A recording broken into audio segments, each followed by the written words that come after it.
When most people think about fighter pilots, they picture the jets, the speed, the noise, the afterburners, the dogfights. We don't often think about everything that happens long before a pilot ever touches a fighter aircraft.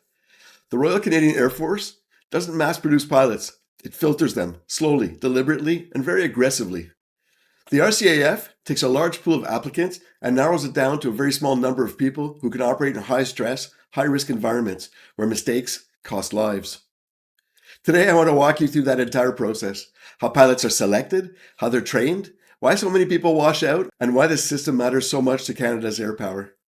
This subject was requested in the comments, so thank you very much for requesting it. But to be honest, I think the request was, how are the aircraft used for training selected? And so then I thought it was how are pilots selected, and I went ahead and wrote up the text, got it all edited, made myself handsome, took a shower, and then I realized maybe it's about the airplanes. So, mea culpa, I'll probably make one about the airplanes shortly. This is Canadian Shields. I'm your host, Pierre Shields, and today we're going inside the RCAF pilot training pipeline. This is exciting. The selection process. Before anyone ever sets foot in a cockpit, they have to survive one of the most demanding selection processes in the Canadian Armed Forces. It starts with academic screening, medical exams, and psychological testing. But the real gatekeeper is aircrew selection in Trenton, Ontario. This is where things get serious. Candidates are tested on spatial awareness, hand-eye coordination, multitasking, memory, decision-making under pressure, and how well they perform when stress is added to the mix. I was surprised to find out that having a civilian pilot's license doesn't actually guarantee anything. Military flying is a completely different world. The RCAF isn't just looking for people who can fly. They're looking for people who can think clearly under pressure, process information quickly, and make good decisions in real time. A lot of very capable people fail here. Passing doesn't mean you're a pilot. It just means you're allowed to try. The RCAF is recruiting. Before we go any further, there's something important I want to highlight because it connects directly to everything we're talking about here. Right now, the Royal Canadian Air Force is actively recruiting, and I don't mean quietly or in the background. This is a major ongoing recruitment push. The RCAF is currently looking for pilots, aircraft technicians, aerospace engineers, air traffic controllers, intelligence specialists, and maintenance crews.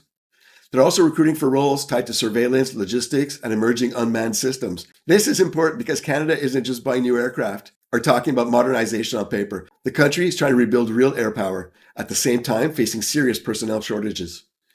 You can purchase the most advanced aircraft in the world, but without trained people to operate, maintain, and support them, those aircraft are useless. Air power doesn't come from machines alone. It comes from people. Training a pilot or an aviation technician takes years. You can't rush it, you can't shortcut it, and you can't rebuild that experience overnight.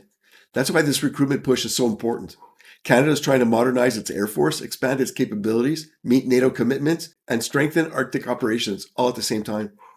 And that means the success of these programs depends just as much on people as it does on hardware. This is also why procurement decisions are important right now. When Canada delays or changes direction, it creates uncertainty, and uncertainty makes it harder to attract and retain the people the Air Force needs. People don't commit their careers to systems that might not exist in 10 years. They commit to stability, purpose, and a clear mission. Right now, the RCAF is trying to rebuild all three at once. And that's something every Canadian should be paying attention to. So if you know anybody who's looking for what to do with their lives, RCAF looks pretty awesome. Learning to fly military style. Phase 1, learning to fly military style.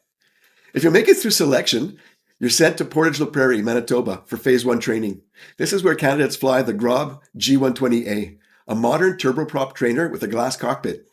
This phase covers the fundamentals: aircraft handling, takeoffs and landings, navigation, instrument flying, emergency procedures, and basic formation work. The question here is simple. Can this person safely control an aircraft while learning at military speed? The aircraft itself is forgiving. The pace is not. Mistakes are expected, but repeated mistakes aren't. This is where many candidates are filtered out. Some struggle with workload. Some can't adapt to military discipline. Others just can't keep up. Those who can, move on. Those who can't are removed from flight training, but they can continue in the military.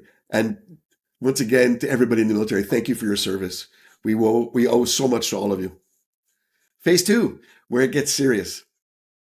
Next comes Phase 2 at 15 Wing, Moose Jaw in Saskatchewan. And this is where things really start to separate people. Students move into the CT-156 Harvard II, a much more powerful aircraft with ejection seats, advanced avionics, and jet-like performance. What an awesome aircraft. Here, they train in advanced handling, aerobatics, instrument flying, formation work, and tactical awareness. This is also where students are ranked.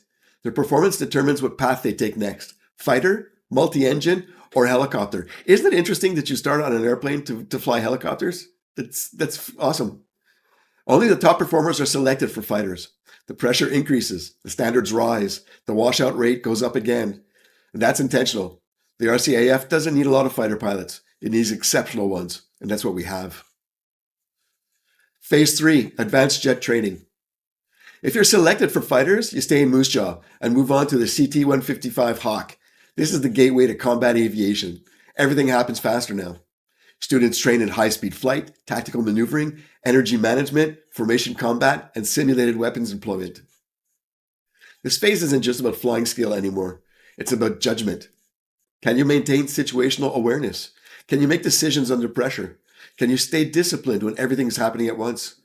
This is where future CF-18 and F-35 pilots are forged. Maybe Gripen pilots? Okay. By the end of this phase, only a small fraction of the original intake remains. Other pilot streams. Not everyone becomes a fighter pilot, and that's by design. Some pilots move into multi-engine aircraft, flying platforms like the Hercules, Globemaster, and Aurora. Their missions focus on long-range transport, surveillance, and maritime operations.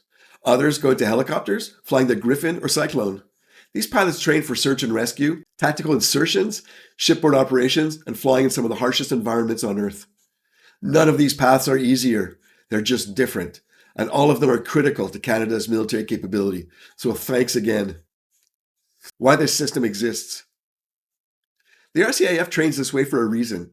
Canadian pilots operate over oceans, in the Arctic, in coalition combat operations, and during humanitarian missions. Mistakes at altitude are fatal. Mistakes in combat are catastrophic. That's why training takes years, not months. It's also why aircraft decisions matter so much. You can't just buy a jet and call it a day. You need the training system, simulators, instructors, and doctrine to support it. Everything has to work together. The reality check. Canada is facing pilot shortages, instructor shortages, aging training aircraft, rising costs, and growing competition from civilian airlines. The training pipeline is under pressure.